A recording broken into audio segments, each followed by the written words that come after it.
r/AskReddit. What screams pretending to be upper class? Talking about how expensive everything you have is and how much money you have. I've found that truly wealthy people don't feel compelled to talk about it constantly. Probably because they actually understand that money isn't a personality trait. That, and because well-off people don't need to worry about money. Anxiety occupies space in people's minds, but wealthy people need not cede any of their thoughts to the issue of finances.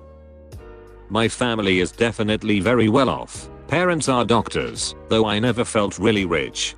But for me, my parents' money always felt like a secure source. If there was something we really wanted or needed, we'd be able to afford it. I can only imagine how hard it is not to have this security. I work at an exotic car rental branch. I have plenty of customers that rent our cars and ask us to take the ID tags off the keyring. Understandable. Then I have some that insist they get the same license plate each time and will flip out if I give them the same model as usual, but with the plate one digit off. They are trying to make the appearance to whoever that they own the car and get themselves in a trap where they have to keep renting to keep up the illusion. That charade never lasts long. Who on earth memorizes the plates on an acquaintance's car? No one gives a shit. Probably someone tired of putting up with an acquaintance who is a compulsive liar. My first thought was they were taking photos and needed the plates to match. Oh, that could make sense. Instagram nonsense. Putting entrepreneur on any social media platform bio. When I see this, I always think to myself, so you're unemployed. If they had built a business worth something, they would have written that you worked there. The fact that they say entrepreneur means they just have ideas and like to fantasize about doing something with them. Buddy of mine runs his own equipment servicing company. He just lists his occupation as service tech. He learned it from his dad. He's an engineer and the owner of the company obviously, but it's easier to deal with people without that air of ownership about you. Constantly altering your pink channel suit to fit in at a country club. For once, maybe someone will call me sir without adding, "You're making a scene." My favorite Simpsons quote ever. My favorite is, or, "I have 3 kids and no money. Why can't I have no kids and 3 money?" McMansions without curtains or furniture in the upstairs. Curtains are ducking expensive, bro. In the high-end world they are referred to as draperies. I worked with my grandpa who owned a drapery and upholstery business, and it was fairly common for people to spend an easy $5K. Some of the bigger jobs drop $10K plus without the bat of an eye. Throwing parties every week and calling everyone old sport. All for that girl that lives right across from you. Talking about possessions, slipping dollar amounts into conversations. Act like you've been there before. So you're saying I shouldn't brag about my favorite $7 boots that I bought at a thrift store? I will humble brag about being thrifty all day. There's few things more satisfying to me than paying a price lower than the value I get out of something.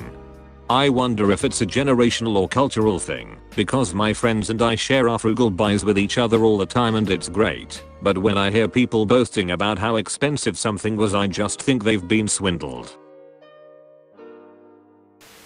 Getting married in a big fat wedding by taking out loans, borrowing from friends. Plus, getting super expensive rings when you can't afford 1/10 of it. This may not be as bad as some of the other answers, but a friend of mine took out a loan for $250,000. I promise, I'm not exaggerating this number, to pay for her dream wedding to a guy she had known for 3 months. They got divorced after less than a year, and she is still in debt from it. My uncle and his wife are perfect examples. They bought a brand new Mercedes that they can't afford, live in a house that's too big for them, bought a caravan in a park where the ground rental is nearly 50k a year. They bought their kids expensive ass bikes that were never used, and what did they use to pay for all this? If you guessed credit cards, then you are correct. Credit cards and loans from my grandmother, which they will never pay back. Then they make fun of my mother and I for being working class.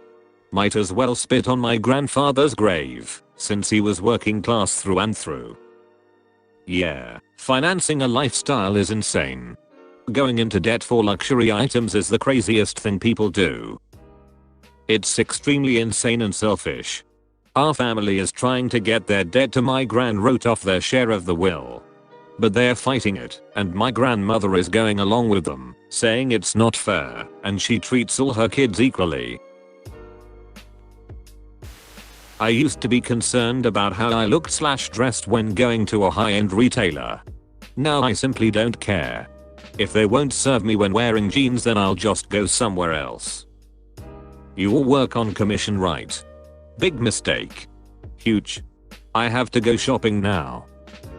Not commission exactly, but my first job ever, when I was a kid as a caddy at a very expensive country club. Every new guy would chase the players coming in with Rolls/Bentley/whatever else. After being there a while, I knew to wait for the dude rolling up in a woody station wagon. That's where the tips were. Everyone who could afford a membership there had money. The ones that looked like they had the most had it, because they kept it.